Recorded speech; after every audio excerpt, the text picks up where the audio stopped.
When to feel scared as a tilapia fish farmer. Hi everybody, welcome again to another episode of Fish Keeping Jamaica. Welcome to my channel. Okay, so last video I spoke about snails, right? This snail is not really worried as yet because these fish are relatively small. But this is not the topic or the emphasis of today's share. Today's share is primarily about these things that are floating within my aquarium, or should I say within my tilapia fish space. Now I'm gonna have to do some work on this space, and not because the water needs changing or there's no really active filtration system within this thing, right? It's not because the water is bad or I did something wrong.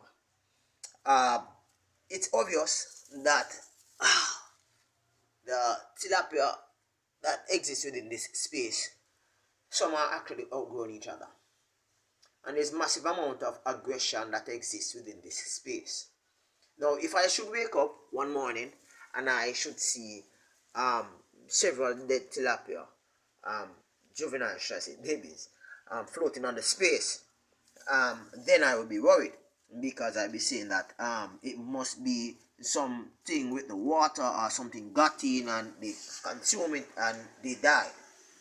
However, seeing 1, 2, or 3 dead fish suggests that there is some level of aggression that exists within this space. So what I'm going to have to do now, I'm going to have to go in this space. I'm going to have to do some separation and try to minimize the level of aggression that exists. As you can see, there are some varying size. You have some small tilapia swimming and you have some larger ones swimming, right? So I'm going to have to do some separation. I just completed doing some work around the back, wherein which I actually separated some fish for sale, and the containers that I use, I was awaiting for the hose to actually wash them off and to actually place them back within their respective space. I'm gonna have to now use innovative means so as to get these things clean and so as to sort out the aquarium that is there. So I identified the problem, and the problem is that these tilapia, we call it fries or babies, they are small in size, right? But you also have these tilapia.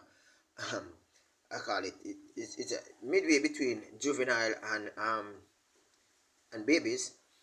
They are a little larger in size, and it seems as if these were actually beaten up on these, right? So the three that was found, the three tilapia that was found dead, and I think I found probably about 3 more along the substrate, were actually this size. So what I'm going to be doing, I'm going to be releasing them into this small in-ground pond, and they're going to stay here for a while. Right? They're going to stay here for a while. I have roughly about 10 dozen in here, plus another 5. That's about 15 dozen. And they are small in size, but you still have some larger ones like the ones that I'm going to be placing into a different space. Right, so I'm going to have to clean this pond, but I do not have any water prepared to do the water change. As for this, I would say it's 1/2 inch. Yeah, I know the water is a little bit green, so probably a little fuzzy, so probably you might not be able to actually see them that well. These will be placed in my tilapia pond with my 1 inch finger length. They are about 1/2 inch, and some of them is a little bit smaller than 1/2 inch, but I think they should do okay with these fish. Alright, so they should be okay. a total of about probably about 20-25 dozen tilapia fingerlings in this space. I took out 36 this morning, that's 3 dozen, to actually trade to a client of mine, which I met on this same platform, YouTube. So you can call it that I have actually replaced the 36 in which I removed. Right, so sometimes you come out and you actually look at your pond and you realize that you have a one fish dead. Don't get perturbed. More than likely some fighting and some aggression that have been played out within the space. Depending on the size of the fish, I would actually advise you to check the fish, the mouth, to see if it's choked, to see if it ate something that it shouldn't have ate, and do not consume that fish if it's a large fish. Right, it's a small fish, you can do some minor observation to see what happened there.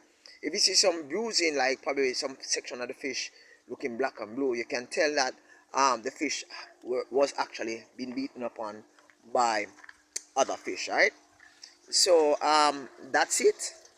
You have a wonderful day, guys. These fingerlings, like, they are like 2 inches, a little skittish. I took out a dozen out of this morning, and for another client, for a client, the same client, right? So it is 1 dozen 2 inch and 3 dozen 1 inch also. Thank you very much for stopping by, guys. Appreciate it. Hope that this video kind of spur, it's like a spur at the moment. It wasn't planned, but I hope that this video actually shared some insight as to my experience as a fish keeper, fish trader, fish breeder. Peace out, guys. Catch you next time. Bye bye.